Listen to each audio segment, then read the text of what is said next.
उद्धव ठाकरेची यादी काढ. किती मुसलमान उमेदवार आहेत, किती अमराठी उमेदवार आहेत. हो, यांना उमेदवार मिळायला तयार नाहीयेत. हिंदू मराठी असं का बुद्धिभेद करण्यासाठी तुम्ही असं बोलताय? चॅलेंज आहे उद्धव ठाकरेला आणि आदित्य ठाकरेला आणि सन्माननीय राजसाहेबांना. त्यांनी जाहीर सभेत बोलावं की आम्ही मामू किंवा बुरकादारी करायला देणार नाही, आम्ही हिंदू बनवू म्हणून. खोटं बंधू प्रेम, उफाळून आलेलं प्रेम, पाण्याला खळखळाट फार, अशा पद्धतीत मग उद्धव ठाकरेंचे मेसेजेस, आदित्य ठाकरेंचे मेसेजेस, संजय राऊतची चर्चा, संजय राऊतचं जाणं. पण या निवडणूक झाल्यानंतर जे उद्धव ठाकरे आता भाऊबीजेला घरी जात होते, दिवाळीला घरी जात होते, गणपतीला घरी जात होते, ते पुढच्या वर्षात जातात की नाही जातात हा फार मोठा प्रश्न आहे. राज ठाकरेंकडनं मैत्री दोस्ती कायम राहते. उद्धव ठाकरे आणि आदित्य ठाकरे तशी लोक. अलका IVF वंध्यत्व, टेस्ट ट्यूब बेबी आणि IVF साठी गेल्या 20 वर्षांपासूनचं विश्वासार्ह नाव. संपर्क तिडके हॉस्पिटल, बार्शी रोड, बीड. नमस्कार, story.com या खास व्हिडिओ तुम्हा सर्वांचं स्वागत. मी विशाल. मुंबई महापालिकेची निवडणूक राज्यातल्या ज्या 29 महापालिका आहेत त्यापैकी सर्वात हॉट विषय यासाठी आहे. एकीकडे ठाकरे बंधू आहेत आणि एकीकडे महायुती आहे. महायुती कोणतीही टीका न करता फक्त विकास कामं दाखवतीये, तर ठाकरे बंधू यांनी आतापर्यंत काय केलं किंवा मराठीचा माणसाचा मुद्दा असेल या वेगवेगळ्या मुद्द्यावरती ही निवडणूक लढत आहे. आणि या सगळ्यामध्ये महायुती विकास कामांच्या बळावरती ताकदीने उतरली आहे. ठाकरे बंधूंनी त्यांचा वचननामाही जाहीर केला. वेगवेगळे मुद्दे आहेत या निवडणुकीतले चर्चा करण्यासाठी आणि माझ्यासोबत भाजपचे आमदार प्रसाद लाड आहेत, कारण ते या निवडणुकीत अत्यंत सक्रियपणे भूमिका पार पाडतात आणि बरेच असे मुद्दे आहेत जे ठाकरेंना उत्तर ते देऊ शकतात. असे काही प्रश्न मी त्यांना या मुलाखतीत विचारणार आहे. सर, तुमचं स्वागत. नमस्कार. मला मुंबईच्या निवडणुकीवरती सुरू करण्याआधी प्रश्न एक विचारायचा की काल उद्धव ठाकरेंनी ज्याचा उल्लेख केला तो म्हणजे आपल्या अध्यक्षांचा, विधानसभा अध्यक्षांचा एक प्रश्न आहे की त्यांचा एक व्हिडिओ तुमच्या पाहण्यात आला असेल की त्यांनी कसा तो हे केलं आणि त्यांच्या त्या अधिकारात बसत नव्हतं. उद्धव ठाकरेंनी पण निलंबनाची मागणी केली. हरिभाऊ राठोड जे आधी एकेकाळी तुमच्याच पक्षात होते ते पण आता हायकोर्टात जाणार आहेत त्यांच्या विरोधामध्ये. तर या प्रक्रियेवरती सगळ्या किंवा या सगळ्या घटनेवरती एक पक्षातील सदस्य किंवा त्यांचा सहकारी म्हणून तुमचं काय मत आहे? नाही, मला असं वाटतं की उद्धव ठाकरे हे बिथरलेले आहेत. आता त्यांच्याकडे कुठले मुद्दे राहिले नाहीत आणि कुठला तरी मुद्दा काढून जनतेमध्ये संभ्रम निर्माण करायचा, कार्यकर्त्यांना सातत्याने दाखवत राहायचं की आम्ही काहीतरी करतोय. कारण विकास हा त्यांच्याकडे नाही, विचार हा त्यांच्याकडे नाही, हिंदुत्व त्यांनी सोडलेलं आहे. आणि त्या पलीकडे जाऊन ज्या पद्धतीने त्यांनी हिरवी चादर ओढून घेतली, आपण जर पाहिलात तर Uddhav Thackeray is equal to nothing हा विषय आज जनतेसमोर आला आहे. जे उद्धव ठाकरे कधीही घराच्या बाहेर पडत नव्हते त्यात शिवसेनेच्या शाखा फिरत आहेत. त्यामुळे उद्धव ठाकरे स्वतःपुढे एक स्वतःचं प्रश्नचिन्ह निर्माण झाले. राहुल नार्वेकरांनी योग्य केलं अयोग्य केलं, ते विधानसभेचे अध्यक्ष आहेत, ते तिकडे गेले का गेले, त्यांनी जायला पाहिजे नाही जायला पाहिजे, हा सगळा निवडणूक आयोगाचा विषय. पण एक कार्यकर्ता म्हणून काम करत असताना इव्हन पंतप्रधान असतील, राज्याचे मुख्यमंत्री असतील, हे राज्याचे मुख्यमंत्री असतात, पण ज्या वेळेला ती निवडणूक येते त्यावेळेला ती निवडणूक पक्षाचे प्रतिनिधी म्हणून काम करतात. त्यामुळे मला वाटतं की नमस्कार, story.com या खास व्हिडिओ तुम्हा सर्वांचं स्वागत. मी विशाल. मुंबई महापालिकेची निवडणूक राज्यातल्या ज्या 29 महापालिका आहेत त्यापैकी सर्वात हॉट विषय यासाठी आहे. एकीकडे ठाकरे बंधू आहेत आणि एकीकडे महायुती आहे. महायुती कोणतीही टीका न करता फक्त विकास कामं दाखवतीये, तर ठाकरे बंधू यांनी आतापर्यंत काय केलं किंवा मराठीचा माणसाचा मुद्दा असेल या वेगवेगळ्या मुद्द्यावरती ही निवडणूक लढत आहे. आणि या सगळ्यामध्ये महायुती विकास कामांच्या बळावरती ताकदीने उतरली आहे. ठाकरे बंधूंनी त्यांचा वचननामाही जाहीर केला. वेगवेगळे मुद्दे आहेत या निवडणुकीतले चर्चा करण्यासाठी आणि माझ्यासोबत भाजपचे आमदार प्रसाद लाड आहेत, कारण ते या निवडणुकीत अत्यंत सक्रियपणे भूमिका पार पाडतात आणि बरेच असे मुद्दे आहेत जे ठाकरेंना उत्तर ते देऊ शकतात. असे काही प्रश्न मी त्यांना या मुलाखतीत विचारणार आहे. सर, तुमचं स्वागत. नमस्कार. मला मुंबईच्या निवडणुकीवरती सुरू करण्याआधी प्रश्न एक विचारायचा की काल उद्धव ठाकरेंनी ज्याचा उल्लेख केला तो म्हणजे आपल्या अध्यक्षांचा, विधानसभा अध्यक्षांचा एक प्रश्न आहे की त्यांचा एक व्हिडिओ तुमच्या पाहण्यात आला असेल की त्यांनी कसा तो हे केलं आणि त्यांच्या त्या अधिकारात बसत नव्हतं. उद्धव ठाकरेंनी पण निलंबनाची मागणी केली. हरिभाऊ राठोड जे आधी एकेकाळी तुमच्याच पक्षात होते ते पण आता हायकोर्टात जाणार आहेत त्यांच्या विरोधामध्ये. तर या प्रक्रियेवरती सगळ्या किंवा या सगळ्या घटनेवरती एक पक्षातील सदस्य किंवा त्यांचा सहकारी म्हणून तुमचं काय मत आहे? नाही, मला असं वाटतं की उद्धव ठाकरे हे बिथरलेले आहेत. आता त्यांच्याकडे कुठले मुद्दे राहिले नाहीत आणि कुठला तरी मुद्दा काढून जनतेमध्ये संभ्रम निर्माण करायचा, कार्यकर्त्यांना सातत्याने दाखवत राहायचं की आम्ही काहीतरी करतोय. कारण विकास हा त्यांच्याकडे नाही, विचार हा त्यांच्याकडे नाही, हिंदुत्व त्यांनी सोडलेलं आहे. आणि त्या पलीकडे जाऊन ज्या पद्धतीने त्यांनी हिरवी चादर ओढून घेतली, आपण जर पाहिलात तर Uddhav Thackeray is equal to nothing हा विषय आज जनतेसमोर आला आहे. जे उद्धव ठाकरे कधीही घराच्या बाहेर पडत नव्हते, त्यात शिवसेनेच्या शाखा फिरत आहेत. त्यामुळे उद्धव ठाकरे स्वतःपुढे एक स्वतःचं प्रश्नचिन्ह निर्माण झाले. राहुल नार्वेकरांनी योग्य केलं अयोग्य केलं, ते विधानसभेचे अध्यक्ष आहेत, ते तिकडे गेले का गेले, त्यांनी जायला पाहिजे नाही जायला पाहिजे, हा सगळा निवडणूक आयोगाचा विषय. पण एक कार्यकर्ता म्हणून काम करत असताना इव्हन पंतप्रधान असतील, राज्याचे मुख्यमंत्री असतील, हे राज्याचे मुख्यमंत्री असतात, पण ज्या वेळेला ती निवडणूक येते त्यावेळेला ती निवडणूक पक्षाचे प्रतिनिधी म्हणून काम करतात. त्यामुळे मला वाटतं की उद्धव ठाकरे जनतेची दिशाभूल करतायत, उद्धव ठाकरे जनतेला संभ्रमात टाकण्याचा प्रयत्न करतायत आणि ह्याच्या कुठल्याही आरोपामध्ये तथ्य नाही. ह्या मुंबईची जेव्हा जेव्हा निवडणूक येते, म्हणजे मुंबईतली कोणतीही निवडणूक असो, तेव्हा एक मुद्दा प्रकर्षाने चर्चेत येतो, तो म्हणजे मराठी माणसांचा मुद्दा. आणि शिवसेना म्हणजे ठाकरेंचा तोच एक मुद्दा असतो की मराठी माणसांसाठी ही निवडणूक आम्हाला लढायची आहे, आम्हाला मराठी माणसांसाठी जिंकायची आहे. तर आता तुम्ही मुंबईत फिरतायत, लोकांशी बोलतायत, या निवडणुकीत मराठी माणूस काय सांगतो मुंबईतला? मी प्रथमतः तर थोडी तुमची माफी घेऊन मी थोडा मध्ये चहाचा सिप पितोय. माझी तब्येत खरी बरी नाही आहे, घेऊ शकतो. मला प्रचंड थ्रोट इन्फेक्शन आणि सर्दी आहे आणि 7-8 दिवस झाले मी आजारपणातच प्रचार करतोय. त्यामुळे त्याच्यासाठी माझी माफी असावी की लाईव्ह चॅनलवर चहा कसा पितोय. नाही, घ्या तुम्ही घ्या. त्यामुळे आपण जो मराठीचा मुद्दा म्हटलात, मराठीचा ठेका काय यांनी घेतला आहे का? मराठी म्हणजे ठाकरे हे आहे का? मराठी म्हणजे उद्धव ठाकरे हे आहे का? अहो, मराठी माणूस, ज्या मराठी माणसाने मुंबई घडवली, ज्या मराठी माणसाने देशातला पहिला चित्रपट बनवला, ज्या मराठी स्त्रीनी या देशाला शिक्षणाची दिशा दाखवली, ह्या मराठीचा इतिहास खूप मोठा आहे, अभिजात भाषा आहे मराठी. ठाकरेंना निवडणूक आली की मराठी आमची, मराठी म्हणजे आम्ही, आमच्याशिवाय मराठी कोण नाही आणि मग मराठीचा पुळका आम्हाला. या मराठी माणसाला ठाकरेंनी काय दिलं? वडापावच्या गाडीच्या पलीकडे काही दिलं नाही. कैलासवासी शिवसेना प्रमुख बाळासाहेब ठाकरेंनी जे मराठी माणसासाठी केलं, त्यानंतर उद्धव ठाकरेंनी एक उदाहरण द्यावं काय केलं. मी तुम्हाला छोटं उदाहरण देतो. माझा इंटरव्ह्यू संपला की तुम्ही लालबाग शिवडीमध्ये आपल्या त्या ब्रँड काकू, ब्रँड आजी आहेत वाल्या, ज्यांना मागच्या काळात उद्धव ठाकरेंबद्दल त्यांनी खूप चांगलं बोलले होते, कारण त्या शिवसैनिक आहेत, बाळासाहेबांच्या शिवसैनिक आहेत. आज त्या उद्धवबद्दल काय बोलतायत? त्यांना घरी जाऊन प्रॉमिस केलं होतं की तुमच्या मुलाला नोकरी देऊ, तुला घर देऊ. मला वाटतं की त्याच्यानंतर ते त्या आमच्या आजीला भेटायलाही गेले नसते. त्यामुळे मराठी माणसाचा निवडणूक आली की पुळगा दाखवायचा, मराठी माणसाचा निवडणूक आली की मराठी माणूस आमचा, मराठी माणसाशिवाय आमच्याशिवाय काही नाही, ही सगळी फालतूगिरी आहे. मराठी माणसासाठी, न्याय हक्कासाठी लढणारे कैलासवासी शिवसेना प्रमुख बाळासाहेबांचा पक्ष आमच्याबरोबर आहे. एकनाथरावजी शिंदे त्यांचा वारसा पुढे नेत आहेत, धर्मवीर आनंद दिघेचा वारसा पुढे नेत आहेत, माननीय नरेंद्र मोदीजी. आज तुम्ही मला सांगा, छत्रपती शिवाजी महाराजांचा इतिहास या काँग्रेसने 70 वर्षाच्या त्यांच्या कारकिर्दीत लपवून ठेवला. आज माननीय मोदीजींनी नुसतं राष्ट्रकुल परिषदेत नाही तर जागतिक परिषदेमध्ये जगाच्या पाठीवरती छत्रपती शिवाजी महाराज हे हिंदुस्थानचे राजे होते हे दाखवून देण्याचा प्रयत्न केला. आज नेवलच्या झेंड्यावरती छत्रपती शिवाजी महाराजांची मोहर. त्या मुद्द्यावर जाण्यापूर्वी मी तुम्हाला त्यासाठी थांबवतोय, कारण तुम्ही आता ठाकरेंनी मराठीसाठी काय केलं म्हणालात. त्यांना मराठीचा मुद्दा उचलण्यासाठी संधी भाजपकडूनच का मिळते याची मी तुम्हाला काही कारणं सांगतो.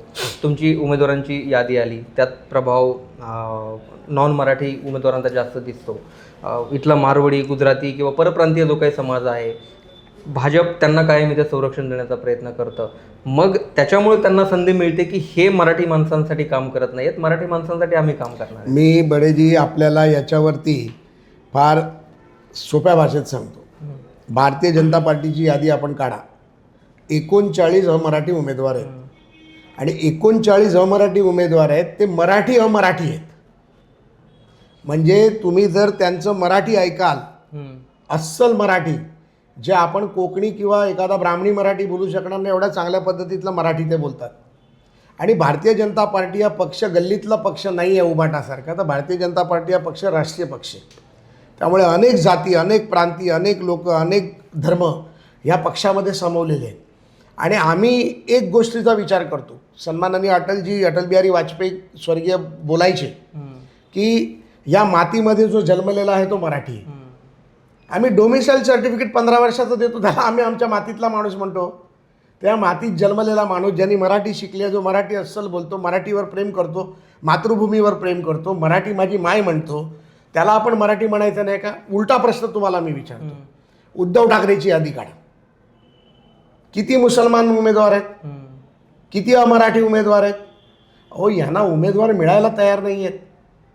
आणि आज आम्ही 140 जागा लढतो आहोत, 138 जागा लढतो आहोत. त्यामध्ये आम्ही फक्त 39 जागा मराठी दिलेल्या आहेत आणि 99 जागा या मराठी उमेदवारांना दिल्या आहेत. आम्ही छाती टोकून सांगतो की आमचा उमेदवार हा मराठी होईल, हिंदू होईल आणि हिंदू मराठी होईल. हिंदू मराठी त्याच्यावरच मूळ आक्षेप आहे म्हणजे अनेकांचा, म्हणजे लोक पण त्याच्यावर, आम्ही काही लोकांच्या काही प्रतिक्रिया घेत होतो की तुम्हाला हिंदू मराठी असं का बुद्धिभेद करण्यासाठी तुम्ही असं बोलताय? नाही, असं नाही आहे.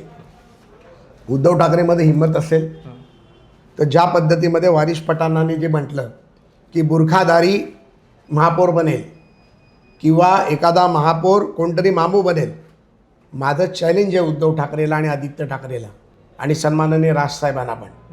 त्यांनी जाहीर सभेत बोलावं की आम्ही मामू किंवा बुरखाधारी करायला देणार नाही, आम्ही हिंदू बनवू म्हणून. यांच्या जाहीरनाम्यात हिंदू नावाचा शब्द नाही आहे, यांच्या जाहीरनाम्यात मराठी नावाचा शब्द नाही आहे. मग हिंदुत्व गेलं कुठे शिवसेनेचं? आम्ही पोटतिडकीने बोलतो, मग हिंदू गेलं कुठे? आम्ही अनेक वर्ष परळ लालबागमध्ये मी लहानाचा मोठा झालो, आम्ही शिवसेना मोठी होताना पाहिले. आमचे वडील 1967चे शिवसैनिक आहेत.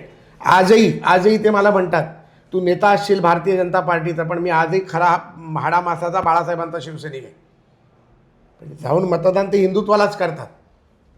असे अनेक लोक मी तुम्हाला दाखवेन. मग यांच्या जाहीरनाम्यात साहेब हिंदू शब्द का नाही, हिंदुत्वाचा विकास का नाही, हिंदुत्वासाठी लढणं का नाही? ह्यांचा पोपट कुठे मेला आहे? सकाळचा पोपट जो बोलतो तो हिंदुत्वावर का बोलत नाही? ह्यांचा मराठी पण कुठे गेला? आमचं म्हणणं एवढंच आहे, आम्ही हिंदुत्वाचे प्रणेते आहोत, राष्ट्रीयत्वाचे प्रणेते आहोत. राष्ट्रीयत्व ते हिंदुत्व हे ब्रीदवाक्य भारतीय जनता पार्टीने दिलं आणि हिंदुत्व म्हणजे राष्ट्रीयत्व. त्यामुळे आम्ही हिंदुत्वाचे प्रणेते आहोत. राहिला प्रश्न मुंबईचा, तर मुंबई मराठी माणसाची आहे, मुंबई कोळी बांधवायची आहे, मुंबई डबेवाल्यांची आहे, मुंबई गिरणी कामगारांची आहे, मुंबई ही बेस्ट कामगारांची आहे, मुंबई ही सर्वसामान्य कष्टकऱ्यांची मुंबई आहे, जी मुंबई घडताना आम्ही पाहिलेली आहे. तुम्ही आत्ता म्हणालात 1967चे तुमचे वडील शिवसैनिक आहेत. आता ते आजचे उद्धव ठाकरेंच्या भूमिकेवर तुम्हाला काय त्यांची भूमिका प्रतिक्रिया सांगतात? म्हणजे त्यांचं तर असं म्हणणं आहे की समोर आला तर त्याला हानी नसवी. आज त्यांचं वय 89 आहे. एका वेळेचे पहलवान होते ते, अपोलो, मिस्टर अपोलो होते बाळासाहेबांबरोबर, आणि काही वर्ष त्यांनी त्यांच्याबरोबर काही सभांमध्ये जाण्याचं काम केलं. त्यामुळे त्यांचं म्हणणं आहे हा बाळासाहेबांचा मुलगा हिंदुत्व विकायला लागला, बाळासाहेबांचे विचार विकायला लागला, बाळासाहेबांनी केलेलं हिंदुत्व विकायला लागला. त्यामुळे आज अनेक लोक म्हणजे तुम्हाला खरा शिवसैनिक जर पाहायचा असेल तर परळ, लालबाग, शिवडी, काळा चौकी, भायखळा, भोयवाडा ह्याच भागात तुम्हाला शिवसैनिक दिसेल. आणि त्या शिवसैनिकांची जेव्हा तुम्ही मतं घ्याल ना, तर तुम्हाला खऱ्या अर्थाने तुम्हाला कळेल की शिवसैनिक जुना काय होता. आज त्या आजींचं मी मगाशी उदाहरण दिलं, ती खरी शिवसैनिक आहे, तिचं मन तळमळतं आहे. एकेकाळी म्हणजे उद्धव ठाकरेंच्या मोठ्या सभा व्हायच्या आणि त्या लेवलचा प्रचार व्हायचा.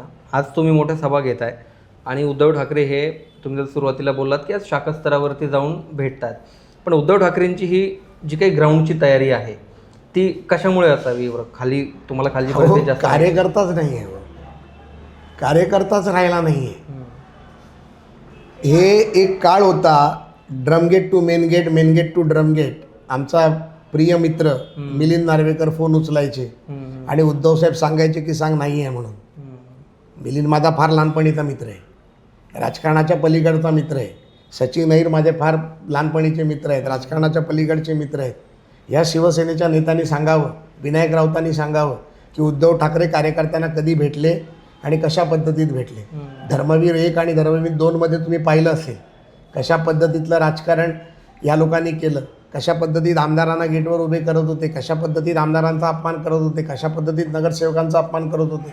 आज ही परिस्थिती का आली तुमच्यावरती? ह्या आदित्य ठाकरेंनी कधी लोकांना भेटले, कधी कार्यकर्त्यांना भेटले, आता प्रेझेंटेशन देतोय. राहुल गांधीचा एवढा प्रभाव त्यांच्यावरती आहे की त्याच्या स्टाईलमध्ये प्रेझेंटेशन देत आहे.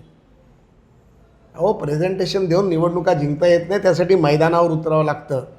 देवेंद्र फडणवीस नावाचा व्यक्ती सकाळी 10ला त्याचा प्रचार दौरा सुरू करतो, म्हणजे तो 8ला घरातून निघतो आणि रात्री 2 वाजता दिवस संपवतो. यांचा दुपारी 2 वाजता दिवस सुरू होतो आणि रात्री 8ला संपतो. आता या निवडणुकीमध्ये मी त्यांचा वचननामा आणि मुंबईतल्या कामांच्यावर बोलणारच आहे, पण त्याआधी एक प्रश्न असा आहे की तुम्ही राज ठाकरेंशी तुमचे भाजपतल्या नेत्यांचे, मुख्यमंत्र्यांचे अगदी खूप चांगले संबंध आहेत, तिकडे एकनाथ शिंदेंचे पण खूप चांगले संबंध आहेत. तुम्हाला ही कुणकुण कधी लागली होती की हे दोघे एकत्र येऊ शकतात किंवा ते एकत्र येत आहेत? नाही, बघा, तुम्ही जसं मला म्हटलं की राज ठाकरेंचे तुमचे संबंध आहेत, तर हा खरंच संबंध आहेत, खूप चांगले संबंध आहेत.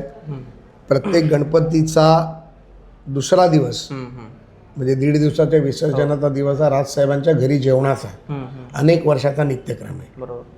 दिवाळीमधला एक पाडव्याचा सण देवेंद्र फडणवीस आणि राज ठाकरेंच्या घरी जाण्याचा नित्यक्रम आहे. राज ठाकरेंचा वाढदिवस हा नित्यक्रम आहे. 7 दिवस माझा गणपती, माझ्या कार्यालयातला गणपती, राज ठाकरे आणि त्यांचा परिवार कुटुंब येणं हा नित्यक्रम आहे. घरातल्या कार्यक्रमाला राजसाहेब येणं किंवा त्यांचं कुटुंब किंवा शर्मिला वहिनी येणं हा नित्यक्रम आहे. आमची एक मैत्री आणि संबंध वेगळे आहेत. त्याच्या पलीकडे जाऊन राजकारण हा वेगळा पार्ट आहे. अनेक लोकांचे संबंध आहेत. आशिष शेलार त्यांचे खूप चांगले मित्र आहेत, देवेंद्रजी त्यांचे चांगले मित्र आहेत. परंतु ज्या पद्धतीत अमित ठाकरे जेव्हा निवडणूक लढले माहीममधनं, त्यावेळेला माझी प्रामाणिक भावना होती, जी मी वहिनींना पण सांगितली आणि राजसाहेबांना पण सांगितली, की अमितनी शिवाजी पार्कमधनं निवडणूक लढवू नये. आणि मी आजही तुम्हाला या तुमच्या कॅमेऱ्यावर सांगतो की राजसाहेबांना मी सांगितलं होतं की अमितने निवडणुकी भांडूपण न लढावी, कारण खरा कोकणी माणूस, मराठी माणूस, ठाकरेवर प्रेम करणारा माणूस, ज्याला आम्ही कोकणी मराठी म्हणतो, तो भांडूप विधानसभेत आहे आणि अमित ठाकरे 100% निवडून येतील. आणि त्या काळामध्ये सदा सरवणकर साहेब माघार घेतील आणि अमित ठाकरे लढतील ही परिस्थिती होती. पण ती जेव्हा झाली नाही आणि सदा सरवणकर निवडणूक लढले आणि राजसाहेबांनी ती निवडणूक अंगावर घेतली आणि अमितचा पराभव हा त्यांच्या जिवारी लागलाच असेल, पण हा आमच्याही जिवारी लागला. कारण अमितला आम्ही आमच्या कुटुंबातला माणूस समजतो, मी त्याला माझा पुतण्या समजतो. भर निवडणुकीत भारतीय जनता पार्टी विरोधात असताना मी अमितची बाजू घेतली होती. हे देखील मीडियामध्ये ट्रोल झालं होतं, याच्यामध्ये काही राजकीय वादही झाले. पण त्यानंतर देखील ज्या वेळेला ती परिस्थिती निर्माण झाल्यानंतर आमच्या लक्षात आलं की आता राज ठाकरे आमच्याबरोबर राहत नाही. आणि मग एक खोटं बंधू प्रेम, उफाळून आलेलं प्रेम, पाण्याला खळखळाट फार, अशा पद्धतीत मग उद्धव ठाकरेंचे मेसेजेस, आदित्य ठाकरेंचे मेसेजेस, संजय राऊतची चर्चा, संजय राऊतचं जाणं, आणि मग एक वेगळ्या प्रकारे राज ठाकरेंना त्यांनी दाखवून दिलं की आता ह्यापुढे ही महापालिका जर आम्ही जिंकू शकलो नाही तर मग आमचंही दोघांचंही भविष्य काही राहणार नाही. आणि त्या दबावापोटी त्यांनी तो निर्णय घेतला असावा असं माझं प्राथमिक मत आहे. माझी त्यांच्याशी चर्चा नाही. परंतु आजही तुम्ही राज ठाकरेंना स्टेजवरती पहा, काल देवेंद्रजी जसे बोलले ते कन्फ्यूज वाटत आहेत. कारण राज ठाकरे हा जिंदादिल माणूस आहे. हे वाटेल तर झालं तरी चालेल, त्यांचं एक वेगळी स्टाईल आहे राजकारणाची. पण आज ते मीडियासमोर, लोकांसमोर, जनतेसमोर जाताना, चॅनलसमोर जाताना ते कन्फ्यूज दिसत आहेत. त्यांना कळत नाही की त्यांनी घेतलेला निर्णय योग्य आहे का, बरोबर आहे का, चुकीचा आहे का, वाईट आहे. ह्या बाबतीतही मी त्यांच्याशी बोललो आहे की म्हटलं या उद्धववरती भरोसा ठेवू नका, हा तुम्हाला धोका देईल. आणि मी तुम्हाला आज सांगतो बडे, तुमच्या चॅनलवर पहिल्यांदा, ही निवडणुकीचे जे काही निकाल लागतील, जिंकू हरू, पण 100% भारतीय जनता पार्टीचा आणि महायुतीचा महापौर बसेल, याबद्दल काही शंका नाही. पण या निवडणूक झाल्यानंतर जे उद्धव ठाकरे आता भाऊबीजेला घरी जात होते, दिवाळीला घरी जात होते, गणपतीला घरी जात होते, ते पुढच्या वर्षात जातात की नाही जातात हा फार मोठा प्रश्नचिन्ह आहे. जयवंतीताई, जिला आम्ही जयूताई म्हणतो, जी राजसाहेबांची सख्खी बहीण आहे, 18 वर्षात त्याला तिची भाऊबीज आठवली नाही, 18 वर्षात तिच्या घरी जाता आठवलं नाही. हो, राजकारणाच्या पलीकडे पण संबंध असतात ना. आजही आम्हाला त्या भेटल्या, त्यांची आई भेटली तर आम्ही आजही नमस्कार करतो. म्हणजे ही युती निवडणुकीपुरतीच राहील भावांची असं वाटतंय? राज ठाकरेंकडनं मैत्री दोस्ती कायम राहते. म्हणजे किती टीका झाली तरी ते बोलून नंतर त्यांच्या स्टाईलमध्ये बोलतात आणि दोस्ती कायम ठेवतात. पण उद्धव ठाकरे आणि आदित्य ठाकरे तशी लोक नाहीत. ही लोक जी आहेत ही कामापुरते मामा आहेत. आता एका मामानी पण मध्यस्थी केली आहे, चंदू मामानी. हे कामापुरते मामा आहेत. पैसा, धनसंपत्ती, लुटारूपणा, लाटणं, लुटणं ही त्याची कर्तबगारी आहे. त्याच्या पलीकडे ते जाऊच शकत नाही. महापालिका कशासाठी पाहिजे? विकासासाठी नको आहे. त्यांच्या वचननाम्यावर आम्ही तुम्हाला चिरफाड करतो त्यांचा वचननामा. तुम्ही आता म्हणालात की अमितला मी पुतण्या मानतो, अमितचा परवा आमच्या पण खूप जिव्हारी लागला होता. तुम्ही त्यावेळी प्रयत्न नव्हता केला की अमित ठाकरे कुटुंबाचा पराभव होऊ नये, की तुमच्या कुटुंबातला सदस्य आहे? हो, मी ओपन बोलतो ना, मी काम केलं ना त्याचं. भाऊबीजेचा दिवस होता. भाऊबीजेला माझ्या घरी चित्राताई येतात. आमचा भाऊबीजेचा सणा उत्सव मोठा असतो. सर्व मीडिया आमच्याकडे दिवाळीला त्या दिवशी फराळाला मिठाईला येते आणि ती शूटही करते. त्या दिवशी मी प्रेसमध्ये बोललो, आपण पाहिजे तर तारखा काढा. प्रचार सुरू झाला होता आणि अमित ठाकरेबद्दल मी ओपन चॅनलवर बोललो. त्यात लपवण्यासारखं काहीच नाही.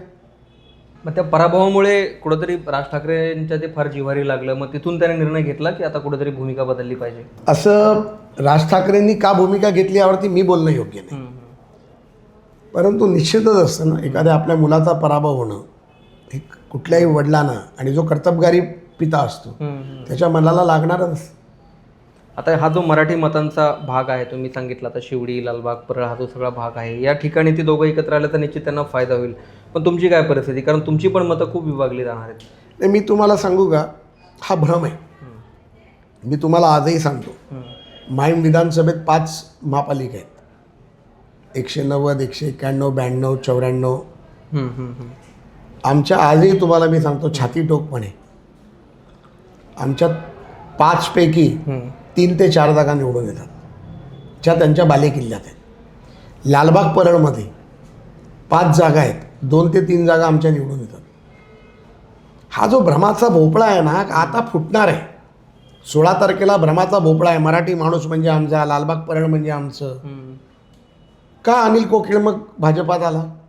का संतोष धुरी भाजपात आज प्रवेश करतायत?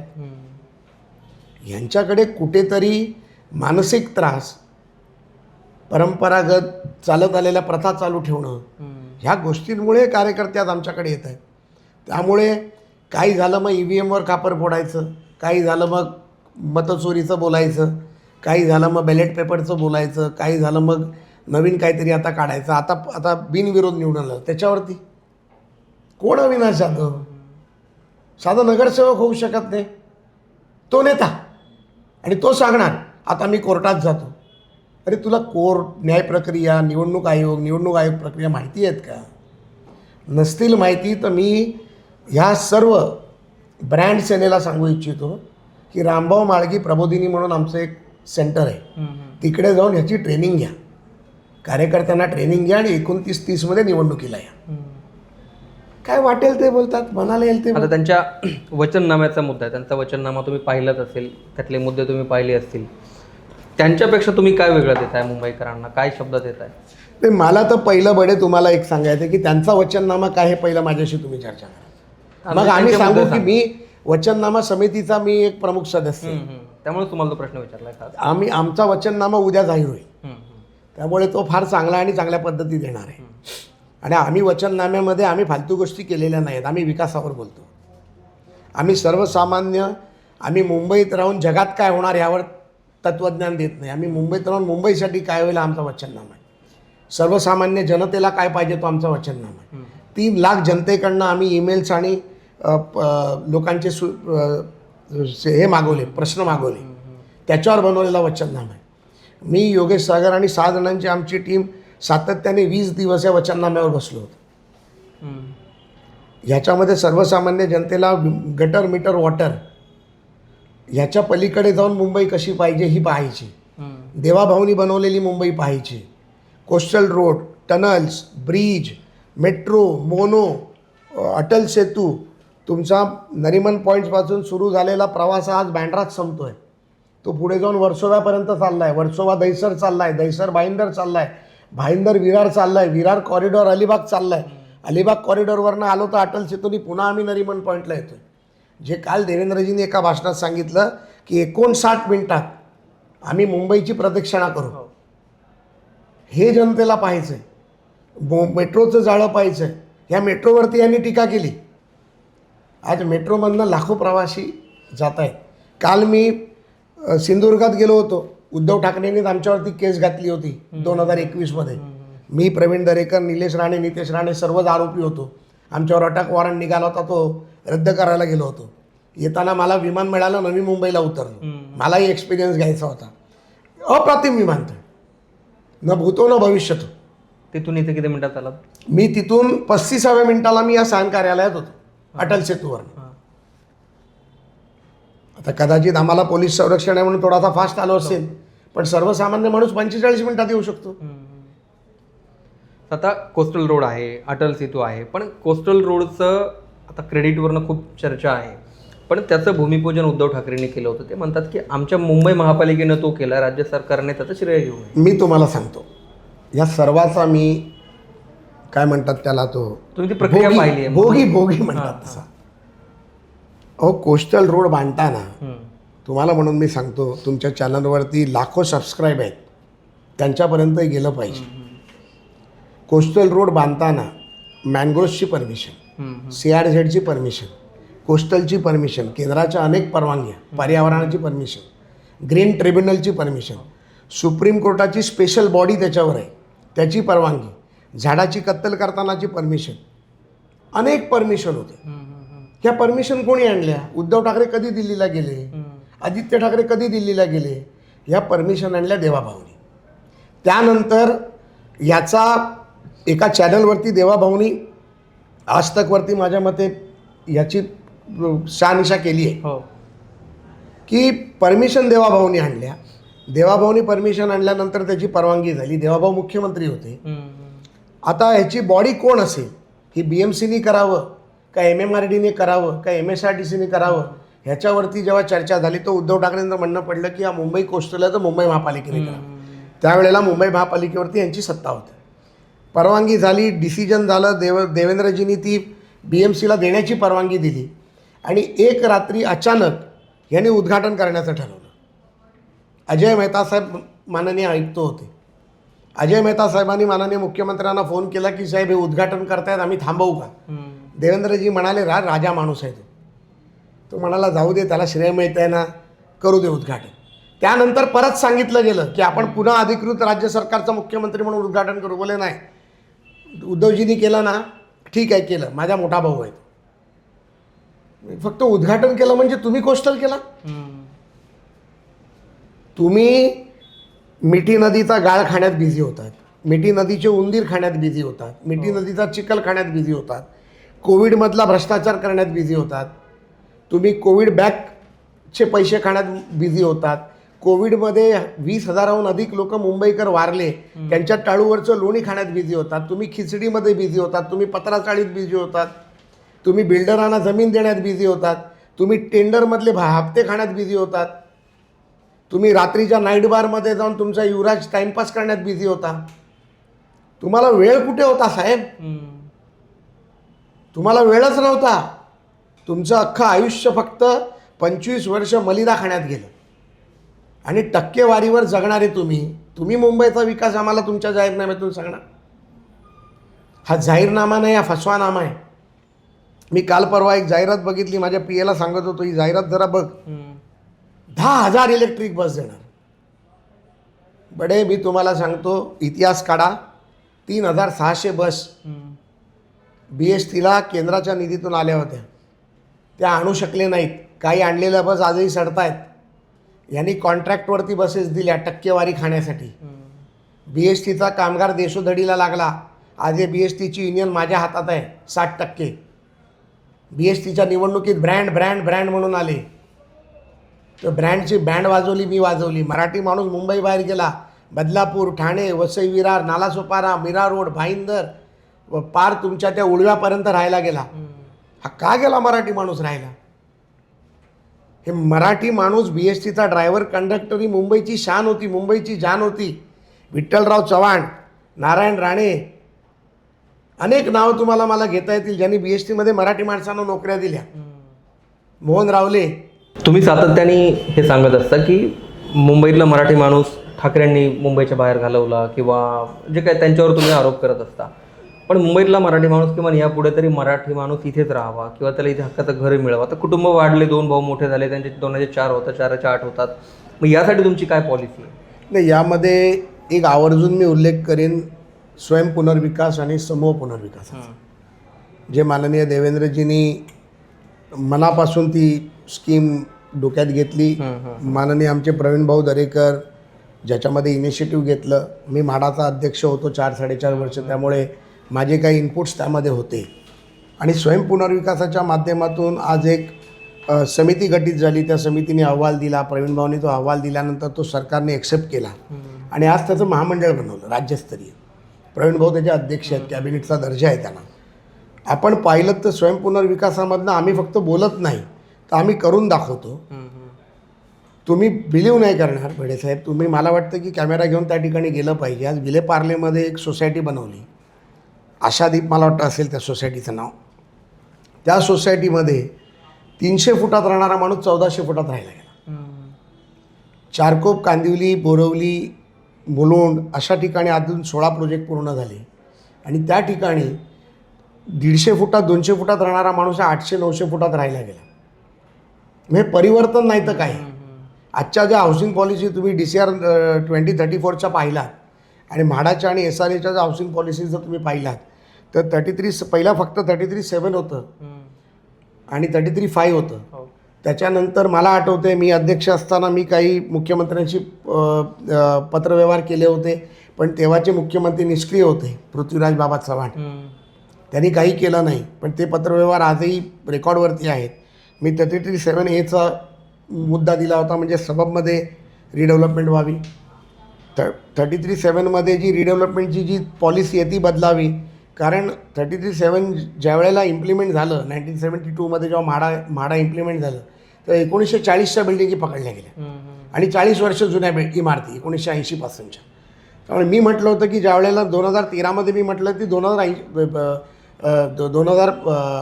1980पर्यंतच्या बिल्डिंगी आपण यामध्ये रिडेव्हलपमेंटला घ्याव्या. सबबला देखील डेव्हलपमेंटची पॉलिसी द्यावी. 33.9 क्लस्टर करावा. क्लस्टरमध्ये डबल 4चा FSI द्यावा. त्याच्यानंतर आता मग 33.9 झालं, 33.10 झालं, 33.10A झालं, 33.12B झालं, 33.20B झालं, 33.24 झालं. आणि या अमाल कमिशनमध्ये आता जो विकास होतो, विकास समूह विकास होतो, एकत्रीकरणाचा विकास होतो, SRAनी म्हाडा एकत्र होतं, प्रायव्हेट डेव्हलपमेंट SRA म्हाडा एकत्र होतं. आणि ह्या माध्यमातून आपण पाहाल ना तर सर्वसामान्य मराठी माणसाला त्याचा फायदा व्हायला. जसं आपण म्हटलं की मराठी माणूस एका घरात 4 लोक राहायला गेला. आम्ही त्याच परिस्थितीत होतो. आम्ही 18/10मध्ये 18 लोक राहत होतो. आज देवाच्या कृपेने आम्ही कुटुंब मोठं झालं, तसं सगळेजण उच्च शिक्षित झाले. आम्ही प्रत्येकाने स्वतःची घरं घेतली. परंतु आज मराठी माणसाच्या विकासासाठी, मराठी माणसाच्या हितासाठी ज्या पद्धतीमध्ये डेव्हलपमेंट देवाभाऊच्या सरकारने केली, त्यासाठी उदाहरण द्यायचं झालं तर BTT चाळीचं देता येईल. वरळीमध्ये BTT चाळ म्हणजे तुम्हाला कदाचित माहीत नसेल, मला माहीत नाही तुम्ही मुंबईच्या आत की नाही. BTT चाळ म्हणजे पूर्वीच्या काळी ही ब्रिटिशकालीन जेल होती. म्हणजे कैदी जे पकडले जायचे स्वातंत्र्य संग्रामातले, त्यांना त्या चाळीत ठेवलं जायचं. त्याच्यानंतर त्या चाळी स्वातंत्र्यानंतर गिरणी कामगारांना दिल्या गेल्या. आणि त्यानंतर आज ती परिस्थिती काय होती. आजही BTT चाळीचं मी तुम्हाला उदाहरण देतो. मला वाटतं झेंडे साहेब म्हाडाच्या व्हाईस प्रेसिडेंट होते. BTT चाळीचा पुनर्विकासाचा मुद्दा ज्या वेळेला माननीय देवेंद्रजींनी उचलला आणि तो विकासाला घेतला, रेकॉर्डवर सांगतोय, रेकॉर्डवर, काँग्रेसच्या कारकिर्दीत त्याचा 7-12 बदलला नव्हता. तो ब्रिटिशांच्या नावावरती BTT चाळ होती. झेंडे साहेबांनी देवेंद्रजीच्या आशीर्वादाने प्रयत्न करून ते ब्रिटिशकालीन डॉक्युमेंट बदलून ते पहिले राष्ट्रपती भारताच्या त्यांच्या नावावर केला. त्याच्यानंतर तो राज्य सरकारच्या केला. त्याच्यानंतर तो म्हाडाच्या नावावर झाला आणि त्यानंतर ती डेव्हलपमेंट झाली. हा इतिहास कोणाला माहिती नाही आहे. आज BTT चाळीतला माणूस 550 फुटात राहायला गेला म्हणजे बोलताना डोळ्यात पाणी येतं. हे मराठी माणसाचा ह्यांना पोळ काय. BTT चाळीचा परत नारळ फोडला देवाभाऊ गेल्यानंतर. अहो तुम्ही केलं काय. आणि नायगावमध्ये तर चक्क BTT चाळीला शरद पवार वसाहत म्हणून नाव दिलं. ज्या ठिकाणी भारतरत्न परमपूज्य डॉक्टर बाबासाहेब आंबेडकरांची खोली आहे एक.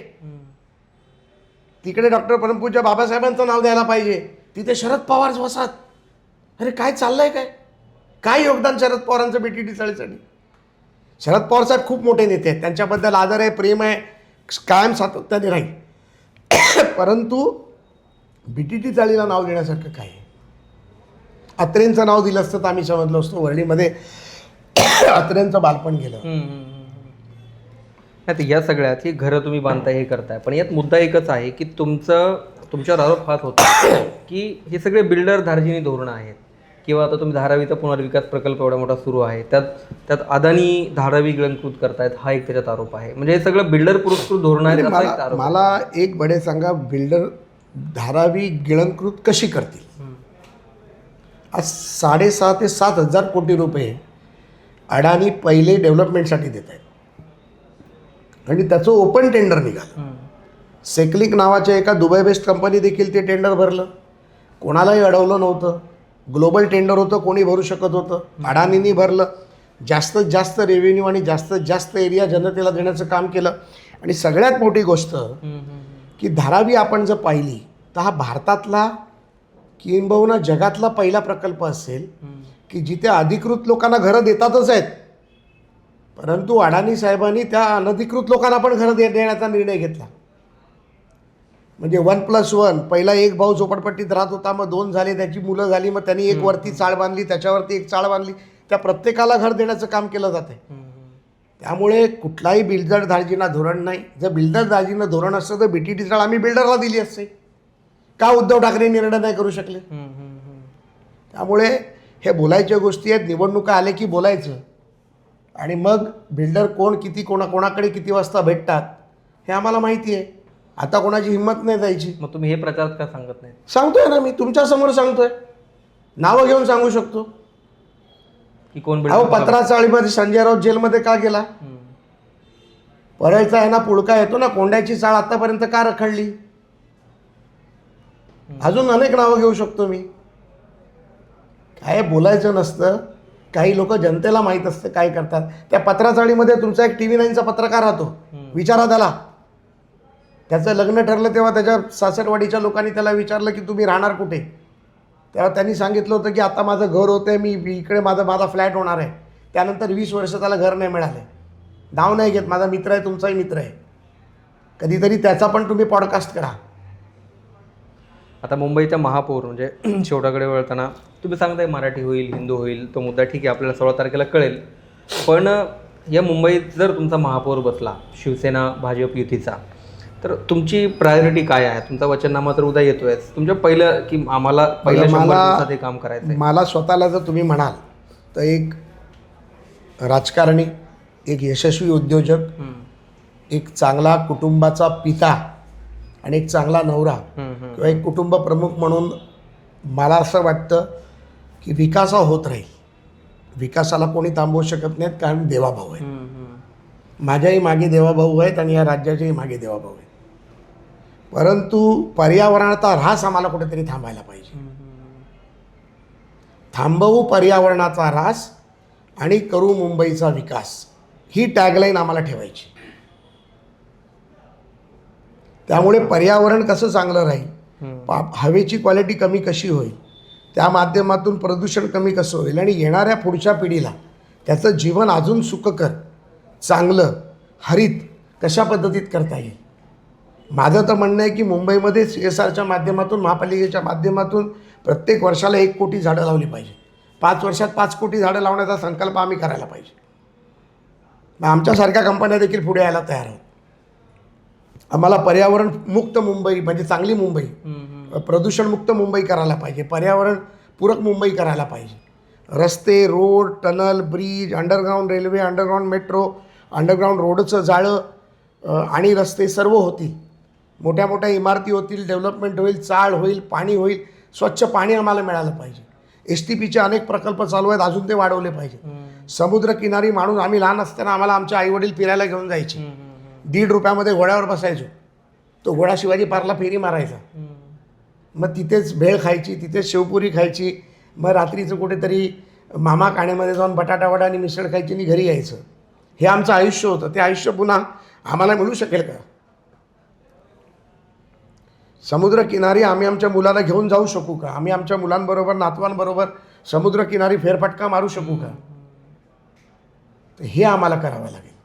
तर या सगळ्यात शेवटचा प्रश्न असा आहे की मला महायुतीत तुम्ही शिवसेना आणि तुम्ही एकत्र लढताय, पण एकनाथ शिंदेंवरती माझा एक प्रश्न विचारायचा राहून गेला की राज्यामध्ये त्यांनी शिवसेना प्रत्येक निवडणुकीमध्ये प्रूव्ह करून दाखवलं की आमच्या जास्त जागा निवडून येत आहेत. आतापर्यंत विधानसभेनंतरच्या सगळ्या निवडणुका, इव्हन लोकसभा सुद्धा. पण मुंबईमधली काय परिस्थिती आहे तुम्ही फिरताना? कारण बरेच ठाकरे बघा, मुंबईमध्ये शिंदेसाहेब आमचे नेते आहेत. बाळासाहेबांच्या विचारांना पुढे घेऊन जाणारी शिवसेना ही त्यांच्याकडे आहे. शिंदेसाहेबांनी आणि देवेंद्रजींनी त्यांचा निर्णय घ्यायचा आहे. महापौर कोण होईल, कसा होईल, कुठला होईल, काय होईल, मराठी होईल हे निश्चित. पण हा दोघांनी मिळून निर्णय घ्यायचा आहे. आज आम्ही 140 जागा लढतोय, ते 90 जागा लढत आहेत. निश्चितपणे त्यांचा ट्रॅक रेकॉर्ड आत्तापर्यंत अतिशय चांगला राहिला आहे. मी माता जगदंबेला प्रार्थना करतो आताही त्यांचा ट्रॅक रेकॉर्ड चांगला राहावा. आमचाही ट्रॅक रेकॉर्ड चांगला राहणारच आहे.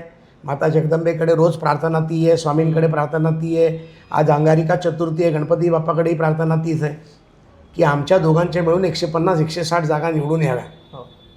आणि शिंदेसाहेब आमच्याबरोबर आहेत, आमच्याबरोबर कायम राहतील. आणि मुंबई ही आमची आहे. मुंबई आमची, तुमची, आमची, सर्वांची मुंबई ही चांगल्या सुरक्षित हातात जावी. आणि त्याच्यावरती देवाभाऊ तर कंट्रोल ठेवतीलच, पण आशिषजी शेलार असतील, प्रवीणजी दरेकर असतील, अमितजी साटम असतील, मी असेल, आमच्यासारखं नेतृत्व देखील ज्या महापालिकेत बसलेले जे नेतृत्व आहे त्यांच्यावरती निश्चितपणे ते चांगलं काम करतायत की नाही करतायत यावरती आम्ही निश्चितपणे लक्ष देऊ. तर मुंबई महापालिकेच्या निमित्ताने हे सगळ्या गोष्टी आहेत. उद्धव ठाकरेंवरती त्यांनी सळकून टीका केली. ते नेहमीच उद्धव ठाकरेंवरती रोखठोक बोलतात, या मुलाखतीत ते बोललेत. आणि या निवडणुकीच्या अनुसरून त्यांनी जे मुद्दे मांडलेत त्यावर तुम्ही तुमची मतं कमेंटमध्ये जरूर लिहा. या व्हिडिओत आपण इथेच थांबतोय, पण पुन्हा भेटू नव्या मुलाखतीमध्ये. एकदा रोकटोकमध्ये पण बोलवा मला संजय राऊत, ही विनंती आहे तुम्हाला.